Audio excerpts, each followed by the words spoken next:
인간의 본성 중에는 남의 탓하는 유전자가 있습니다.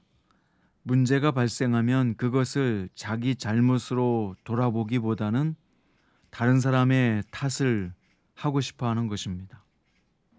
오늘 본문은 민수기 16장 36절부터 50절입니다. 그 중에서 46절부터 50절까지 읽겠습니다. 이에 모세가 아론에게 이르되 너는 향로를 가져다가 제단의 불을 그것에 담고 그 위에 향을 피워 가지고 급히 회중에게로 가서 그들을 위하여 속죄하라. 여호와께서 진노하셨으므로 연병이 시작되었음이니라.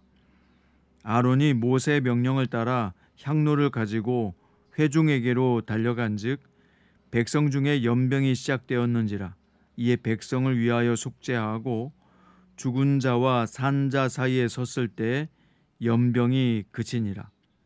고라일로 죽은 자 외에 연병에 죽은 자가 14,700명이었더라.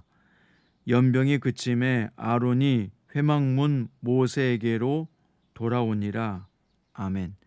오늘 말씀의 제목은 회개가 없으면 변화도 없다입니다.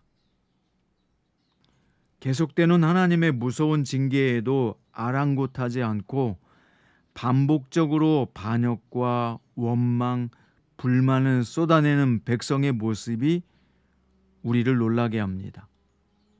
그런데도 아직 충격은 끝나지 않았습니다. 더욱 놀라운 장면이 고라 일당의 심판을 수습하는 과정에서 펼쳐지게 되는데요.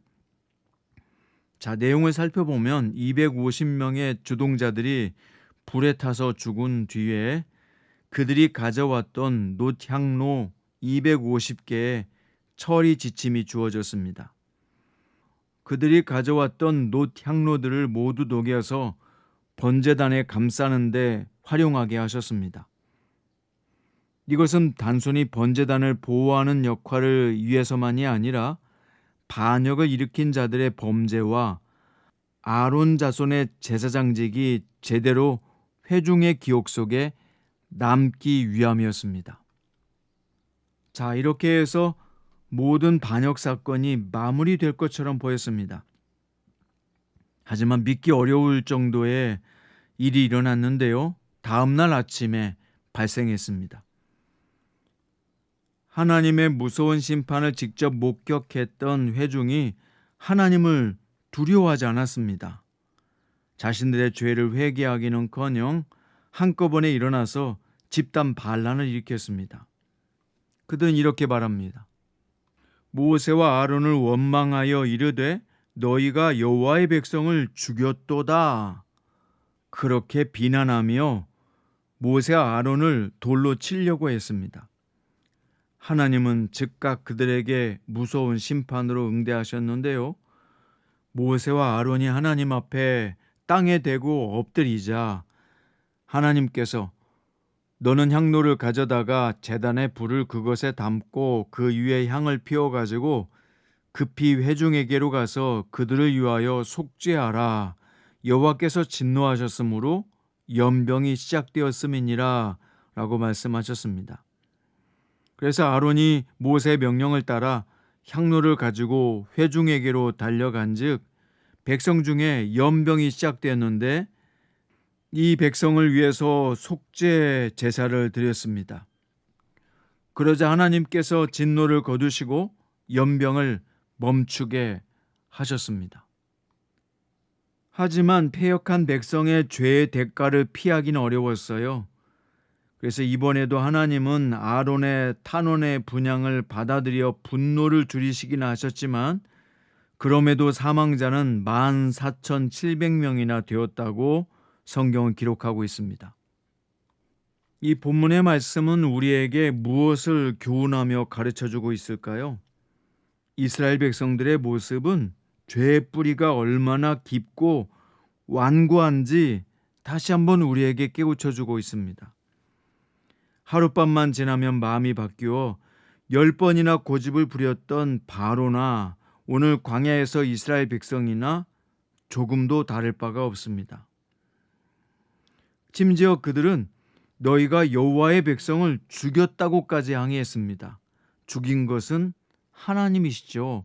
하나님께서 진노하고 징계하신 것입니다. 그런데 하나님에게 직접 항의할 수 없으니까 모세와 아론에게 원망과 불평을 터뜨리게 된 것입니다.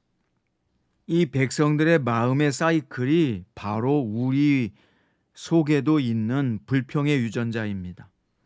문제가 발생하거나 고난이 오면 이것이 지도자의 문제다, 남의 탓이다 라고 원망하며 불평하는 것 말입니다. 우리들에게도 이런 묘한 그 본능이 있어서요. 국가적으로 어려움이나 위기가 오면 이것이 대통령의 탓이다, 국회의원의 잘못이다, 사회적으로 문제다, 사장의 문제다 라고 하면서 모든 탓을 누군가에게 돌리는 것입니다. 교회가 어려움에 처하거나 성도가 어려움에 처하게 되면 이 모든 탓을 목회자에게 돌리고 싶은 본능도 역시 분명히 있는 것 같습니다. 가정에서도 이런 일이 일어날 수 있지요. 모든 잘못은 남편의 문제야, 아내의 문제야, 또는 자녀의 문제야 라고 생각하며 모든 탓을 남에게 돌리는 것입니다. 이렇게 남의 탓을 하고 남을 비판하고 끌어내리면 답이 없습니다. 어떤 식으로든지 해답을 찾아낼 수 없고 길을 발견할 수 없습니다. 물론 대통령의 잘못도 있고 국회의원의 실수도 있고 목회자의 잘못도 있고 가장이나 또는 아내의 잘못도 있을 수 있습니다. 하지만 남의 탓을 하고 비방하고 원망하고 공격하면 결코 상처만 생길 뿐 문제는 조금도 해결되지 않는다는 것입니다. 정말 주님을 사랑하는 성도는, 깨어있는 성도는요, 항상 자신을 먼저 하나님 앞에 세웁니다. 영적 각성의 시간을 먼저 갖는 것입니다. 여기서부터 변화가 시작되는 거예요. 여기서부터 치유가 시작되는 거예요. 여기서부터 하나님의 은혜가 시작되는 것입니다. 사랑하는 여러분, 회개가 없으면 변화도 없습니다. 각자 하나님 앞에서 자기 자신을 세우면 회개가 나오게 돼 있고 내가 무엇을 잘못했는지를 알게 되고 내가 변화가 되면 가정이 변화되기 시작하고요. 성도가 변화가 되면 교회가 변화되기 시작하고요. 우리가 국민으로서 변화되기 시작하면 이 나라도 이 사회도 조금씩 바뀌어가게 되는 것입니다. 사랑하는 성도 여러분, 회개가 있으면 변화가 있습니다. 항상 자기 자신을 먼저 하나님 앞에 세우고 깨어있는 성도가 됩시다. 먼저 영적 각성을 하게 될 때 내가 바꿀 수 있는 것들을 바꿔갈 수 있습니다. 이런 말이 있습니다. 바람은 바꿀 수 없지만 돛의 방향은 바꿀 수 있다. 여러분, 우리가 지금 세상을 바꿀 수 없을지 모르지만 지금 내가 서 있는 이 자리에서의 변화는 얼마든지 줄 수 있지 않습니까? 이렇게 하나님 앞에 자기 자신을 영적 각성의 자리로 세우고 날마다 삶의 자리에서 조금씩 앞으로 전진해 나아가는 복된 성도들 되시기를 주의 이름으로 축원드립니다.